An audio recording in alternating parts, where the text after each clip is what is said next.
All right, y'all, I'm out here working on this four-wheeler today. This is a new carburetor that I put on this four-wheeler a few months ago. This is the old original one that came off. I've been out of commission about 6 weeks. I had to have surgery, hadn't been able to ride it, and I got this big old bad boy right there on my foot. Um, I came out here, finally got off of bed rest, and I was going to hop on my four-wheeler and go ride around, and it wouldn't start. I finally did get it to start, and it did not run right at all. So I took the new carburetor off and cleaned it and pulled the jets out and cleaned them, and it still didn't want to run right.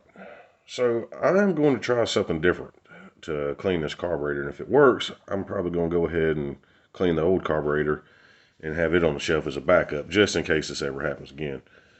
So I'm gonna go ahead and pull this thing apart, and after I get it all in pieces, I'll come back and I'm gonna show you what I'm gonna do different this time. All right, so I've got the carburetor pretty much stripped down. Still have the throttle shaft, the butterfly in there. It works free, no problem. It's not sticking, so I don't see a sense in taking that out. But I did get these jets out of these two holes here. Got the float pin, needle valve, all that other good stuff. And if you notice, around where the needle valve goes, that's supposed to be shiny brass, and it's all oxidized, and it's kind of got a green tint, and you can see where it's got a little bit of a green tint here.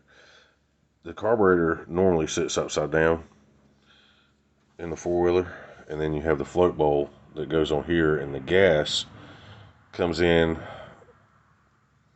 to the side here. This is the supply, and the gas comes through here down into the bowl.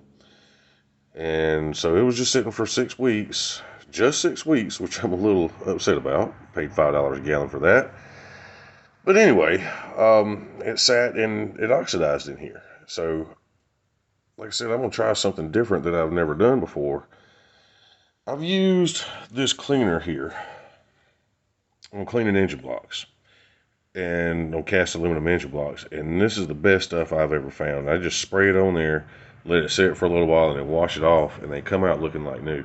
I've tried the foaming engine degreasers, brake cleaner, carburetor cleaner. I've tried about all, and that's the best luck I've ever had with anything. So I'm going to take this mixture adjustment screw out. This is the last thing I'm going to take out of this carburetor before I soak it.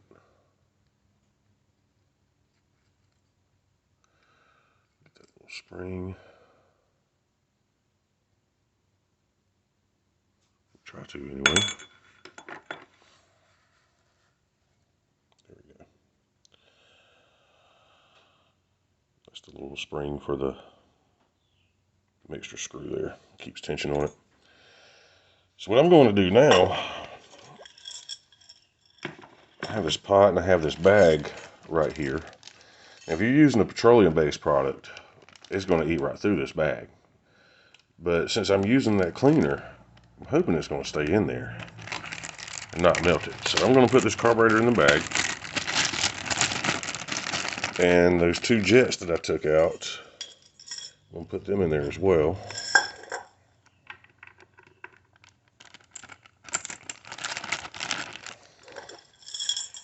Set the bag down in this pot.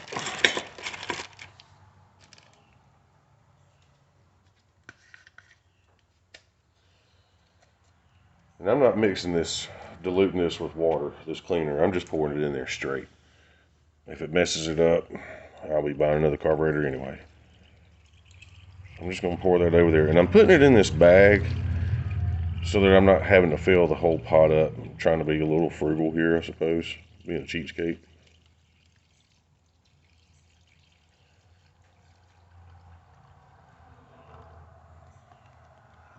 Just got it about covered. And this stuff is cheap. This 64 ounce jug was about $3 at Dollar General, and one can of the aerosol brake cleaner or carburetor cleaner is about the same price. So, and you see I used about half of that. I'll get that back in the picture. Not quite half on this carburetor here. And like I said, if it works, I've got a few more carburetors I need to clean, and I'm going to give it a shot. So I'm going to let this soak and see if it works. And we'll give an update as soon as I know.